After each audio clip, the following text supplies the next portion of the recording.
tal? Muy buenas noches. Pues antes de comenzar con la siguiente lección, la parte número 4, los invito a suscribirse y a dejar like al contenido. Bueno, comenzamos. Entonces vamos a comenzar con la forma interrogativa, with this question form, y cómo formamos oraciones para preguntar. Bueno, en la forma interrogativa busca una respuesta respecto a algo que no se conoce. Para eso hacemos nosotros preguntas. Y el verbo to be también tiene una forma interrogativa. Como ejemplo tenemos los siguientes: tú estás en casa, y estoy afirmando, es una oración afirmativa de que estoy diciendo que tú te encuentras en casa. Pero ¿cómo pregunto si estás ahí? Pues bueno, lo hago de esta forma. En mi español lo hacemos así: ¿estás tú en casa? O simplemente ¿estás en casa? Y es la forma en cómo yo elaboro una pregunta. Pues en inglés también se puede hacer. Ojo aquí, en español sí podemos omitir el sujeto. Lo podemos omitir en la mayoría o gran parte de las preguntas, pero en inglés no podemos hacerlo. Ojo con esto. El verbo to be en forma interrogativa, pues bueno, cambia de lugar. ¿Está presente? Sí. Y también el sujeto también tiene que estar presente. Sí, también tiene que estarlo. Entonces, pongamos atención a eso. Lo único que tenemos que hacer es cambiarlo de lugar. Y vamos a ver ejemplos a continuación. Quedaría pues prácticamente de esta forma. Si en las clases pasadas, por ejemplo, vimos que primero para hacer una oración ponemos el sujeto, en este caso estamos empezando con pronombres, luego conjugamos el verbo to be y finalmente mi complemento. Por ejemplo, yo estoy en casa, digo I am at home. I am at home. Pero si quiero yo convertirlo en forma de pregunta, lo simplemente cambio de lugar el verbo to be, lo pongo al principio y enseguida el sujeto, o en este caso el pronombre, y finalmente mi complemento, que me va a indicar qué cosa es lo que quiero saber, o específicamente qué con la pregunta. Entonces quedarían de esta forma: am I, y lo que quiero saber; are you, mi complemento; is he, is she, or is it; are we, are you, y are they. Y entonces la fórmula que estamos utilizando quedaría de esta forma: verbo to be más mi sujeto y mi complemento. Por ejemplo, en español preguntaríamos, si quisiera yo preguntarme qué cosa soy, pues bueno, lo haría de la siguiente manera: ¿soy yo un doctor? ¿Soy yo un doctor? Sé que es un extraño porque generalmente no nos preguntamos a nosotros, pero bueno, si se diera el caso, lo haremos de esta forma: ¿soy yo un doctor? Veamos cómo hay un verbo, hay un sujeto y hay un complemento. Y vemos en este caso cómo el verbo to be cambió de lugar. Y tenemos aquí el primer ejemplo: am I a teacher?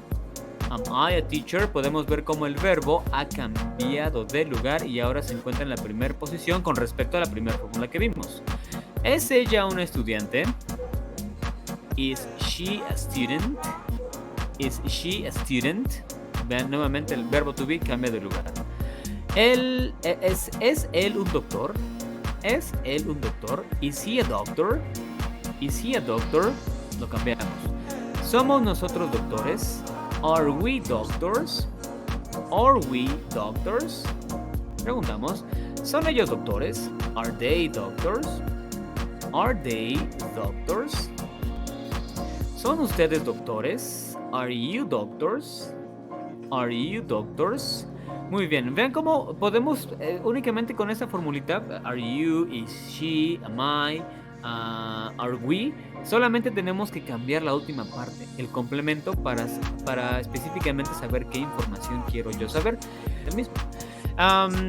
También lo podemos hacer entonces para, no nada más para preguntar quién soy o qué eres, sino también dónde estás o en qué lugar te encuentras. Y lo hacemos de la siguiente forma: en el complemento, como les mencionaba, es lo que va a cambiar únicamente. El patrón es el mismo, solamente cambiamos el complemento para saber qué. Am I at home? Estoy en casa. Are you at school? ¿Estás tú en la escuela? Is he in the garden? Is she in the garden? Is it in the garden? ¿Está él, ella o eso en el jardín? Are we here? Are you in the park? Are you in the park? ¿Están ustedes en el parque? Are they in the kitchen? Are they in the kitchen? ¿Están en la cocina? Bueno, aquí mi pregunta ya cambió para saber en dónde estoy. No para saber quién soy, sino para saber exactamente, o para saber en qué lugar me encuentro. Obtener esa información. Ahora, tu turno. Tom está en casa. ¿Cómo decimos Tom? ¿Cómo convertimos esta oración en pregunta? Muy bien. Is Tom at home?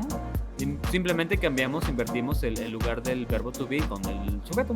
Is Tom at home? Susan está en la escuela. Susan está en la escuela. Is Susan at school? Is Susan at school? ¿Está Susan en la escuela? Muy bien, pues solamente para recordar y para recapitular, lo que tenemos que hacer para preguntar utilizando el verbo to be, atención, utilizando el verbo to be, simplemente lo cambiamos de lugar. Ponemos primero el verbo to be, después el pronombre, mi complemento y obviamente mi signo de interrogación. Y bueno, para terminar, en el siguiente video estaremos ya analizando un poquito más de vocabulario con verbos de acción ya para comenzar a escribir o estructurar oraciones con verbos precisamente de acción. Ok, nos vemos en la siguiente clase. Que tengan excelente día. Gracias.